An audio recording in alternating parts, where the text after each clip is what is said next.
Hello, welcome to All Art Productions. I'm Dwayne McKay with All Art Productions. I'm the horny one. Okay, there you go. And All Art Productions is where we seek knowledge, sustain knowledge, and share knowledge. And today we have with us the multi-talent, multifaceted Mike Henry, better known as Horny Mike. I really think I'm only known as Horny Mike nowadays. Like I don't think anybody remembers my old name. Okay. My regular name. I hear you. That's what you're known by. But I like that. That's a great description, man. I'm telling my girl, I'm like, I feel like you should describe me this way every time I come in the house. Well, you deserve it, man. You're talented. I was looking at some of your work. I will check you out on YouTube. Check you out on some things, man.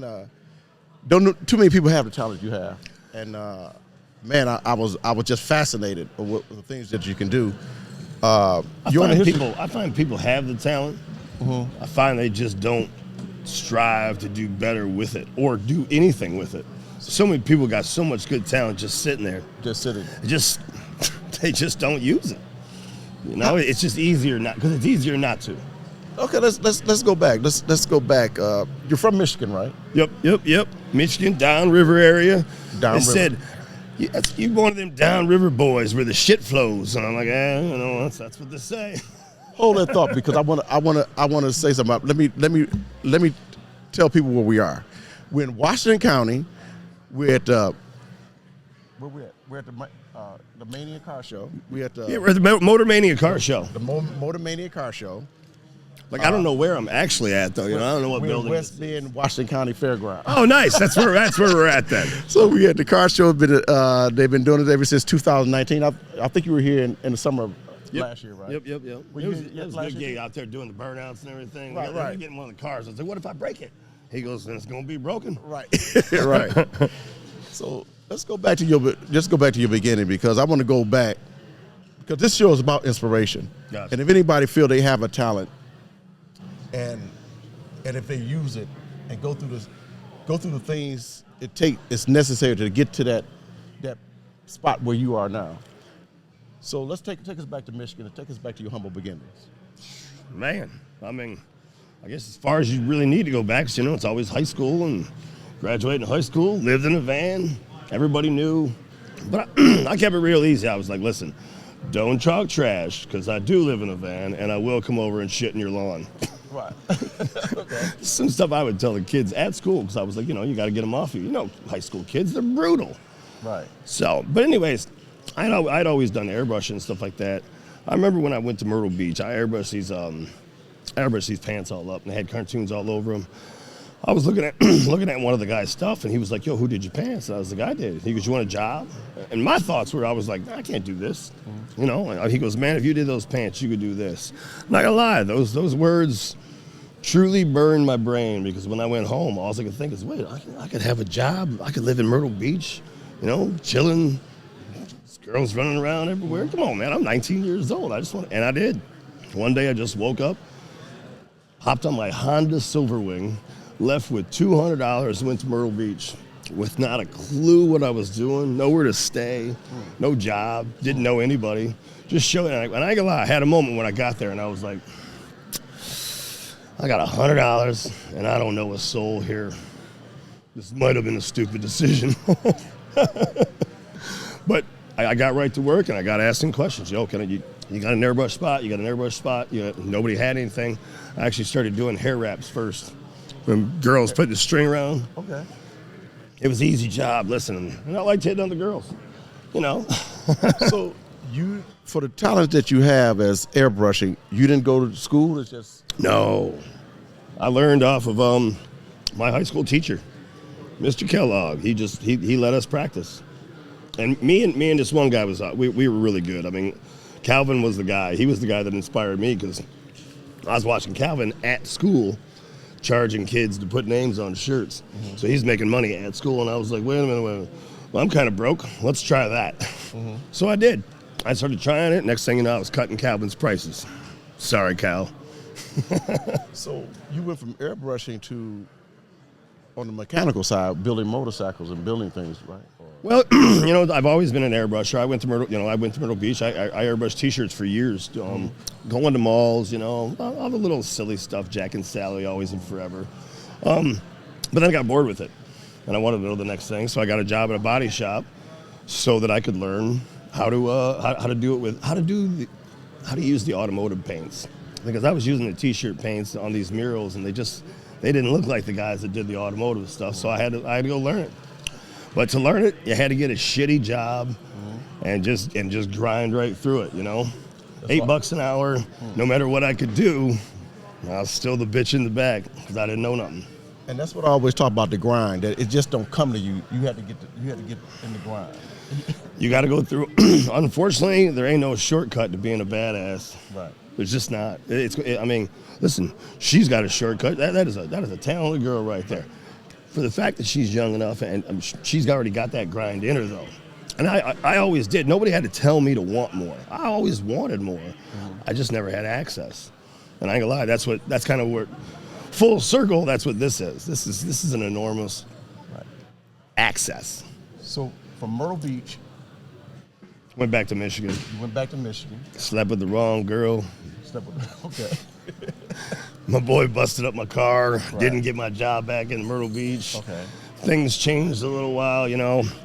Left Myrtle Beach. I went to Florida. I bounced around a little bit, but I ended up in Vegas overall because it was just back and forth from Michigan. Really not doing shit for years, you know, just kind of grinding.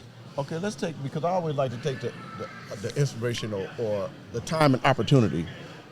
You ended up in Vegas. How did you go to Vegas? Some girl moved there, and her mom goes, "I'll pay your way if you will, if you go there. I mean, I don't want my daughter there alone in Vegas." So I was like, anything to get the hell out of Michigan, and I just bolted. Literally, like that week, I packed my stuff and rolled. I'm one that, you know what? If the opportunity seems like it's somewhere else, man, you should go. You know, you should go. Don't stay home just because it's comfortable. Okay, but when you went to Vegas, you didn't go on Counting Cars, right? Well, that show didn't happen yet. Oh, good. So no. You went to Vegas, and then what did you do? I went to Vegas. I was very broke for a long time. Half of the grind, people. Trying to figure out. At that point, I was like, you know what? I'm just going to do the tourist thing. I'm just going to open up a T-shirt shop. There's more tourism in Vegas than anywhere else. So I was like, let's just get a T-shirt shop set back up. Maybe I can hire a couple guys later on. I finally got one, but it was 4 or 5 years into it. Just no. I didn't have any big money to flash around, and I was doing a percentage deal. I finally got a guy that had a store on Fremont, let me do it. So I was there for 4 years, but doing T-shirts, licensed, hated it, but I was good at it, and it was a hustle that I knew I could make money right now. Okay. And then all of a sudden, one day I walked in, and he goes, "I got bad news. You got to move out." And I was like, "What? That's pretty shitty news. Well, what was it about?" He goes, "The owner said this is the only store that doesn't make any money, so you got to go because the only difference in this store is there's an airbrusher in it." I was like, "So it's my fault." Okay. Anyways, yeah. So then I come in the next day. He goes, "I got bad news." I'm like, "I got to get out. I mean, that's pretty bad." He goes, "Yeah, but you got to do it today." He goes, "Mike, I'm sorry." He goes, "I'm the CEO. I don't own this stuff." He goes, "They tell me I got to go." So yeah, next thing you know, here comes the bottom again, back down to nothing. But and it was shortly after. I think about 2 years of kind of wondering what I was doing, just kind of doing odd jobs. I did work for Counts here and there. Danny had already set up Counts Customs and everything, and well, I think it was around there I finally got an interview for doing the show. I got smart. I went and sat and I listened to everybody else do their interviews, and I just sat there and I kind of closed my eyes and listened to them, and I thought sometimes, I'm like, I'm so bored with it. So then I went home and I thought about it I came back in a red fur coat. Brought one of my helmets. I had one of my packages of horns with me. And I ain't gonna lie, I went in there and I didn't try to impress them. I just was me and told them stupid shit that me and Danny, got into, or it was usually I got into, but Danny might have to be around. And I just had fun with it. That was before the show? Or that was like kind of when we were just first doing the interview just for the show. Kind of the casting. Yeah, they were casting it out and seeing who they're gonna take. It's crazy how it all works. I mean, because we were always around there. I was already doing work. I didn't work for Danny. I did work for Danny. Okay. I'm a subcontractor. Subcontractor. Now go back. Okay, we're gonna talk about the horns. How did the horns come about? Man, that was actually. You know what? That's a good day because right about when I lost the spot down on Fremont, I was like, well, the bottom fell out again. What do we do this time? And I had talked about doing them. I had an idea, and I remember one day, me and Ryan are sitting there bullshitting, and I started talking about the design of them and what I wanted to do. And he goes, yeah, it's beautiful, but you've told me about this before. Why don't you shut up and go do something? And I was like, you sassy son of a bitch. But he annoyed me. So I went home immediately. I went home and I was like, I went and bought some clay, started making the horn, I literally made it that night, brought it in the next day. I was like, I ain't no lazy bitch. I like it though. He kind of irritated me into doing it. I made three different kinds. I got a business plan, wrote a business plan, got an investor. The investor was a real piece of work, and he tried to take it from me. You're gonna sign over 51% to me, or I'll dissolve this company. You can't. Right. You can't dissolve it because you don't own more than 51%. You add, but you let the big man flex. I let him flex his muscles. I took 60% of my shit and left.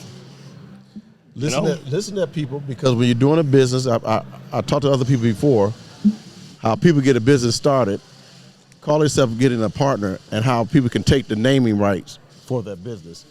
So you got to do your due diligence. Right. You know what it was for him? Yes, he helped me pay for the patent, but your name's not allowed to be on the patent just because you're the financer. You have to buy licensing rights. Well, I had known that the whole time, but he didn't say anything about it, so I didn't say anything about it because I knew that would be the one card I would have against him if he tried some shit like he tried. Right. Lo and behold, here he comes trying to steal it, and I was like, "Here's where you fucked up, bud." And then I let him know. I was like, you didn't buy licensing rights for the patent that you paid for. You didn't buy licensing rights for the trademark that you paid for. I was like, Horny Helmet Accessory owns 60% of that. Horny Helmet Accessories paid for those things. He goes, so therefore Horny Helmet owns it, and seeing as I own 60%, I own that. And he was like, you motherfucker. I'm like, I didn't do it. You didn't do your due diligence. I gave you a business plan. You were supposed to do your part of it. See, Mike, this is the reason for this show. You give inspiration and insight to people. Because you never know who may be looking at this, is going to look at this, and can turn their whole life around just from that story you just gave right there. You can't always let the big guy, win. I mean, they're always usually going to because they got the money. They can beat you with it. Right. I think you're desperate. Him, I said, you know what? I would rather burn it all back down and let it all go than let you take it from me. So we talk about the past. Let's talk about the present now. What are you doing now? What kind of things are you doing? I mean, honestly, we're still filming the show. We're still doing the show. I get to travel the country. Right. I get to go to car shows all over the world. I'm not gonna lie, I get recognized everywhere I go. I mean, I do have big ass horns on my head, so I guess it's obvious why that happens. Right. But I gotta tell you that it's your brand. Yeah, you're gonna see the horny guy. It's me. Right. It's only you guys that make it weird. Right. So the present. But I'm getting to build 3D printed motorcycles. I'm getting ready to build a Batmobile. I mean, I think the coolest part about all this was, like I was telling you earlier, is the access. Without all this access from the show and everything that we're getting throughout this, well, I wouldn't have been able to, get a 3D printer that was that big to do the kind of project that I was doing. I couldn't get the plasma cut table, and all this has to do with, Danny, because like it or not, no matter what, people trust me because they trust Counts Customs. So I try to very much respect Counts Customs name, Right. There you go. You don't step on it. Right. Okay. Good. The future. All right, my voice is jacked. Where you see yourself in the future? Things you want to do? That's the funny thing. I don't know. I don't, just because I live an artist life. You know, I don't know what's around the corner because I never thought I was going to make my own beef jerky. You know, I never thought I was going to own a Batmobile. And I'm selling all my other cars. I'm going to sell every project I have so that I can build this absolute monstrosity, but all done by 3D printing. I ain't gonna lie. I want to be the next person to inspire the next generation to say, do you have any idea what 3D printing can do? If you know how to do CAD, you have a magical machine that sits right there that will literally make anything you want. It ain't quick. It's a slow process, but think about how magical that is. If you can design it in the computer, you can go to that machine and it will give it to you. So you have some footage of you doing the 3D printing? A little bit. Oh yeah. Okay, I'm gonna get some of that to put in. Absolutely. I got to see some of that. It's absolutely astounding how it works. What about this bus that you had? What was this? Well, that was my original bus from the show, and I had it when the show started. I mean, I already had horns on it and everything. I was already doing this horny thing before the show had started. I was just, it wasn't working as well, and the show definitely helped the whole process. But yeah, my bus was my first starter as a camper. It was beautiful. Had every listen, when I lived in because I lived in a van. When I bought the bus, I was like, well, I ain't gonna be homeless again. Right. Okay. So that was my first thought about doing it. I was like, ain't nobody kicking me out again. so just in case that if it didn't work, you had a bus to live in. Absolutely. Okay. Absolutely. Okay. That was at least my plan for the time. Okay. Because I guess you just went back to your Michigan days. Hey, this van was my shelter. So I'm gonna make okay. You got to protect yourself. Right. I didn't know when the bottom was going to fall out again, so I was like, well, if this is the bottom, at least it isn't as bad as the van. But it never got bad, so that's good. So the future of this Batmobile, when is it supposed to be done? Is it supposed to be? Man, I'm hoping about a year. I mean, but that's putting it on real hyper speed. It's going to take a year and a half easy, and that's a lot of work. That is hours upon thousands of hours of printing. I mean, thousands, and you're constantly having to pay attention to it, maintenance the machine, make sure everything's working right, popping new parts off, load new parts. There's always failures. Well, you got to make sure you get in contact with me when it's finished. So. Oh, absolutely. Believe me, listen, the Batmobile will be everywhere when it's finished, because, I mean, I showed you a little bit yesterday just how weird it's going to be, but I mean, we're talking about the Batmobile on steroids times 1,000. It's just going to be the weirdest, crazy, but it's still going to it's going to have all kinds of crazy three-dimensional stuff, but it's still going to look like it's absolutely been dipped in glass, Before I forget, you do custom painting on cars too. You do custom painting too, right? Yep. So you got. I don't do it as much anymore. Okay. Which is nice. That's how you move from pants, t-shirts to cars to almost everything. To anything. I've airbrushed literally a tub before. Mm-hmm. Tons of naked girls. Listen, their request, not mine. Right. Honestly, I don't think there's an object I haven't airbrushed. At this point, people bring you a lot of crazy stuff, and I've always had little airbrush spots all over the place. Tried one with ex. Girlfriend's parents. Did not work well. Bad idea. Don't do that. Okay. Don't open up a business with your girlfriend's parents. Mm-hmm. Just stupid. I'm Dwayne McKay. We're in Washington County, Wisconsin, and I'm at the Motor Mania Car Show. Thanks, Mike, for coming. Hey. I'm going to let you get back to your hosting. I'm just going to be hanging out the whole time, so, Well, I mean, at this point, I guess it's going to be too late when they see this. Right. You guys should have been here. That's all I'm saying. Well, next year, they got next year to come. I think you're going to be back here every year. Next year, maybe even June. I think they maybe got one. June? Yeah, okay. Keep your eyes open. In June, they'll be back here in June, so we'll let you know. We'll let you know when the Motor Mania Car Show is going to be at Washington County Fairground again. Thanks, Mike. Thanks for coming. I appreciate it. Thank you. Stay horny. We're car guys, man. I got a place here in town. We build hot rods, we build motorcycles, we restore vehicles, things like that. So you looking to buy something, maybe, perhaps? I'm always shopping. You don't mind if we